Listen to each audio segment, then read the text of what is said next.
Un verset que j'ai eu avant de partir faire mes études en 1970, que le groupe de jeunes m'avait donné.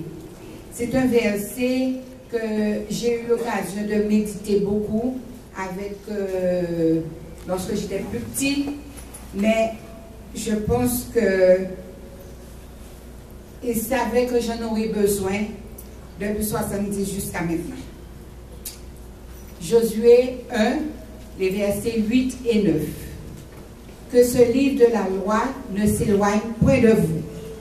Médite-la jour et nuit pour agir fidèlement selon tout ce qui est écrit. Car c'est alors que tu auras du succès dans tes entreprises, c'est alors que tu réussiras. Ne t'ai-je pas donné cet ordre, fortifie-toi et prends courage. Ne t'épouvante point, car l'Éternel, ton Dieu, est avec toi dans tout ce que tu entreprendras. Amen. Amen. Lorsque le pasteur en cours nous a dit est-ce qu'on pouvait faire un témoignage, je me suis dit, oh là là, qu'est-ce que je vais dire? 62 ans de témoignage, qu'est-ce que je prends là-dedans? Mais je vais vous brosser quand même un rapide, comment dirais-je, aperçu, et je vais préciser à partir de 2004. Je vais m'arrêter à partir de 2004. Alors, je suis née dans une famille chrétienne. Mes parents, ils étaient les premiers convertis de l'île de la Guadeloupe. Et j'ai été choyée, comme souvent je dis, que j'étais le bébé de l'église, et en plus de ça, j'étais une sangsue. Alors vous allez voir pourquoi je dis que j'étais une sangsue. Toute petite, j'avais mes tantes, mes oncles, ils étaient jeunes, donc on me traînait partout. Donc j'ai été jeune avant d'être jeune, j'ai été ado avant d'être ado, j'ai été enfant avant d'être enfant, et j'étais à la maternelle avant d'être à la maternelle. Et cela, je vais vous encourager, enfants et parents, c'est dommage les enfants ne sont pas là, mais j'ai vraiment ce fardeau pour nos enfants. Parce que souvent, on pense que les enfants bougent trop, alors ils sont embêtants, on ne les amène pas à l'église, on ne les emmène pas avec nous aucun endroit. Mais méfiez-vous, méfiez-vous, pendant qu'ils sont en train. En plus, ce sont les plus turbulents, si vous voulez poser une question, ce sont eux qui répondent. Ce sont eux qui chantent les chants et tout. Donc les enfants sont, pendant qu'ils sont en train de bouger, mais ils enregistrent. Ils enregistrent. Et à l'âge de 6 ans, je ne sais pas si vous connaissez le cahier chant sur les ailes de la foi. À l'âge de 6 ans, je connaissais déjà tous les chants. Dès que le pasteur ou celui qui présidait disait, bon, tel chant, eh ben, c'est la première petite voix qu'on entendait qui commençait déjà le chant. Après, enfant, eh ben, j'allais au club et j'ai aimé le Seigneur. À l'âge de 6 ans, j'ai donné ma vie au Seigneur. Il faut bien préciser. Quand elle dit au club, c'est les rencontres de l'évangile pour les enfants.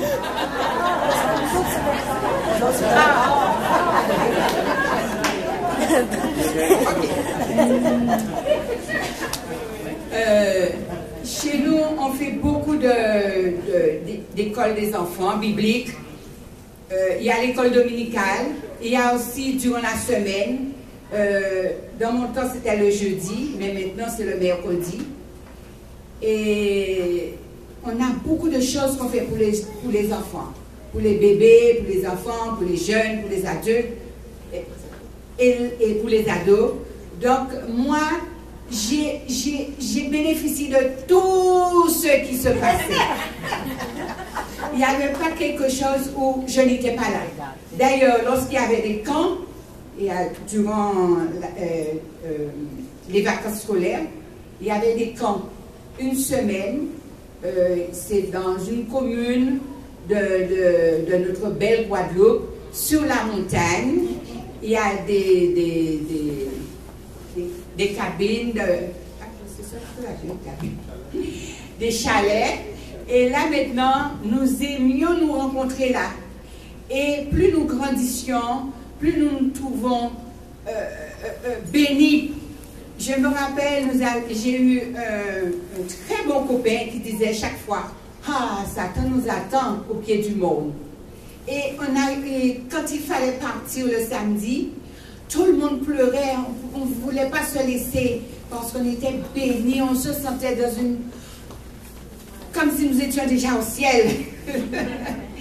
Et ça m'a apporté du bien dans ma vie. Ça m'a aidé à grandir. Ça m'a aidé à me fortifier. Bien entendu, il y avait la désobéissance.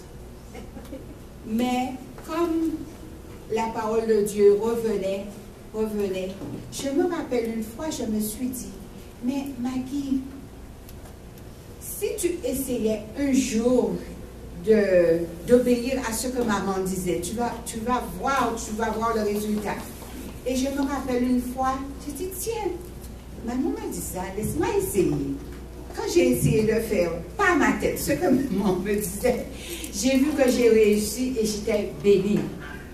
C'est dur, l'obéissance, mais dans la pratique, et lorsqu'on a la parole de Dieu en tête, parce que encore dans les écoles, nous avions appris l'Éphésiens 6, enfants, obéissez à vos parents. Et ça revient. Et comme on veut vivre longtemps et être heureux, donc on veut appliquer. Et après, j'ai grandi, je suis partie en métropole et en France. Je suis partie en France. Et ce verset de Josué, le chapitre 1, le verset 8, ne m'a pas laissé du tout. Je me rappelle aussi que ma mère m'avait dit, tiens Maggie, tu vas lire les proverbes. Et là, je lisais. Et vraiment, le Seigneur m'a gardé. Parce que lorsqu'on sortait aux Antilles pour arriver en métropole, en France, dans ce temps-là, les jeunes lâchaient la main de Dieu. On allait goûter à tout ce qu'on ne pouvait pas faire en Guadeloupe. Et là, j'ai vu que le Seigneur avait préparé le terrain pour moi. Comme en Guadeloupe, je m'occupais de la chorale, j'ai pu m'intégrer dans une chorale où je pouvais parcourir un peu l'Europe. Ça m'a permis de connaître pas mal de pays. Et j'ai rencontré aussi des jeunes, j'ai pu encore fortifier ma foi. Je suis retournée en Guadeloupe et là le Seigneur avait préparé un époux pour moi. Et nous étions jeunes dans l'église parce que lui aussi il était en métropole, mais il était en France, mais il est entré avant moi. Donc il avait continué à travailler pour le Seigneur. Et arrivé un moment où on devait prendre une décision, quelques jeunes, pour savoir qu'est-ce qu'on fait de notre vie. Mon frère, lui, il est parti en mission. J'ai d'autres qui sont aussi partis. Il y a d'autres qui sont restés en Guadeloupe. Et mon mari, lui, il est resté en Guadeloupe. Et il avait décidé en son cœur il m'a dit, c'est ce que le Seigneur avait mis sur son cœur, c'est de travailler pour le Seigneur, d'avoir son travail, mais de travailler à plein temps pour le Seigneur, pour ne pas être en charge, mais de donner sa vie, son corps, ses finances, tout cela pour le Seigneur. Et lorsque nous devons nous marier, c'est ce qu'on avait convenu. Et comme moi, je travaillais déjà depuis toute petite pour le Seigneur, donc j'ai continué à travailler à côté de lui. Donc le Seigneur nous a bénis. Nous avons eu, il faut dire aussi, j'ai perdu mon père très jeune, j'avais 6 ans. Mais le Seigneur a toujours tout pourvu pour moi. Tout. Si bien que quand je voyais mes copines se marier, je disais, mais est-ce que j'aurais un mariage comme ça? Est-ce que j'aurais... Je m'inquiétais un petit peu, mais la parole de Dieu me fortifiait. Et j'ai vu, lorsqu'on devait se marier, c'est formidable si je vous dis que j'étais une princesse qui s'était mariée. Je les choses pour aménager 3 maisons. J'ai eu tout, et sans compte de crédit. Donc, du côté de moi, pourtant, on n'était pas riche. Mon mari travaillait bien sûr à la banque. Moi, j'étais une simple petite secrétaire comptable en ce moment-là.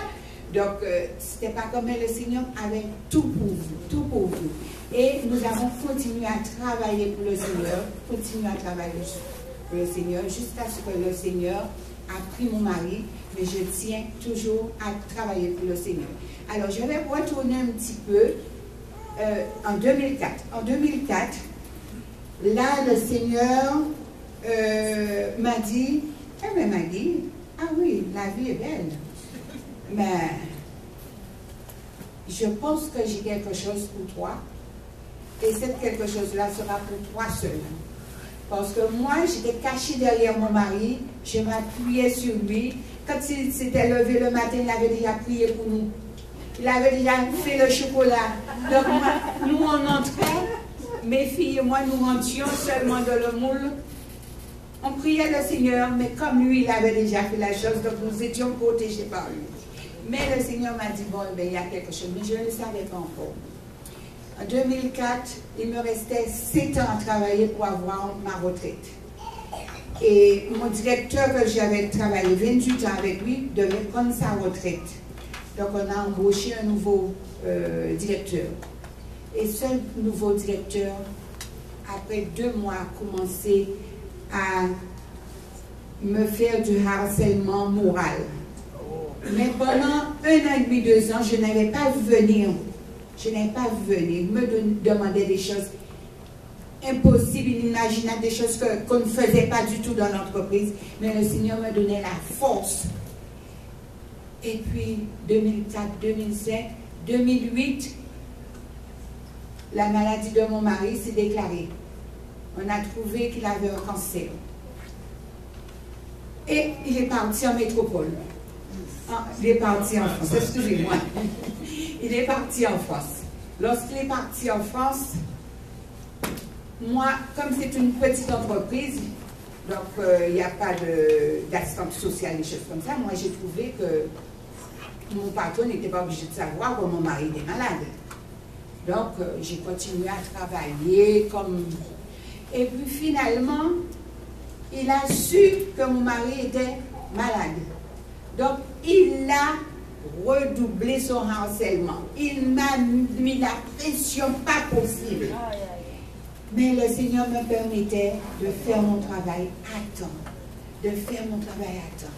Et quand le Seigneur a commencé à ouvrir mes yeux, à comprendre, mais qu'est-ce qui se passe? Je me suis mise encore à prier, à faire des jeûnes et prières. Et puis, arrivé le moment, le Seigneur m'a dit, fin 2008, le Seigneur m'a dit, stop, ça suffit, Maggie. Tu ne vas plus travailler. Tu vas attendre ta retraite tranquillement. Le Seigneur a permis que je suis tombée malade. Quand je suis arrivée chez le médecin, mon médecin m'a dit non, tu t'arrêtes, c'est fini, tu vas attendre ta retraite. Et pendant les 2 ans,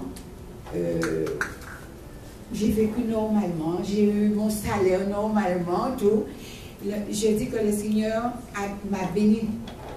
Et ce laps de temps qu'il m'a mis à côté, c'est après que j'ai vu c'était pourquoi. C'était pour me permettre de supporter le deuil que j'allais avoir. Le 8 mai 2009, le Seigneur a pris mon mari. Mais avant cela, j'étais sûre que mon mari était guéri. Le Seigneur l'avait guéri. Hein? Oui, il est guéri. Et puis, le Seigneur l'a pris. Il sait pourquoi. Et là, pendant les